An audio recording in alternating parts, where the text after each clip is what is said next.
Hello everybody, God bless you. I am Pastor Shanique Beckford. Now today I want to share with you something that the Lord has shared with me. I'm supposed to do a Facebook live on this thing, and possibly tomorrow I'll come on and do this.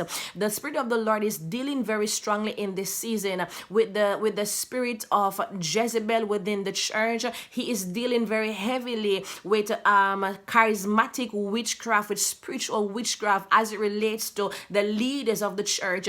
And I want you guys to be very alert and discerning in this season, to be mindful that having a spiritual covering, a spiritual mother or father, does not mean that there is going to be any form of control or manipulation. We have to be careful that even though you are our pastor, even though you are our prophet, we respect you and we honor you. The Bible says to be obedient to our leaders, and so we are obedient, but in the same breath we have to be very careful that there is a very thin line between honoring and being obedient to our leaders and falling into the trap of spiritual witchcraft. There's some of you can't even visit other churches. Not that you're supposed to be all over the place, but you can't visit anywhere. There's some of you, it's almost like you're trapped in a cult and you don't even know it. You cannot grow to certain extents because then there comes the spirit of jealousy. You can only be blessed to a certain level and no more. There's some of you, you have found yourself in a place where you want to leave the church, but you don't even know how to leave, because if you leave, you fear being cursed by your leaders,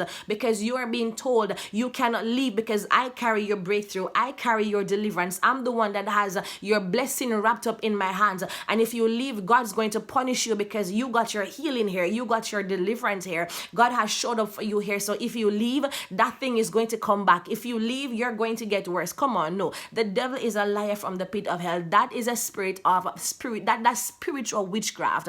And so we have to be careful who we are submitting to as leaders. You have to learn how to love, but you also have to learn how to be able to identify the spirits that are in operation, the spirit of delusion, the spirit of deception. And I believe that God is dealing with this very strongly in this season. So a lot of you are in a space where you are in the process of transitioning. If you are transitioning in between churches, then you can go ahead and do so honorably, do so respectfully. So if your leader has done you wrong, and this goes vice versa, but if your leader has done you wrong, then show respects and honor for what they have done for you. They have helped you to some extent. Show respect and honor for how they have helped you, and you're moving on. So you appreciate what they have done, but you have now come to a point in your life where you are just ready to transition and to move into the next season of your life. You don't have to tell them what they did wrong. Just leave it with God. Allow them to work out their own salvation with fear and trembling. Pray for them because they are still leaders to someone else, and someone else can be blessed through them, but just move on honorably. Don't leave and spread gossip. Don't leave and spread slander against them. Perhaps you can visit their conference next year. Perhaps you could visit a women's summit or something that they have next month if God leads you to do so. But sometimes you have to just run for your life. Run and never look back, because some of these leaders, they are straight up witchcraft workers. They are sorcerers. They are diviners, and you have to be careful for your life. All right.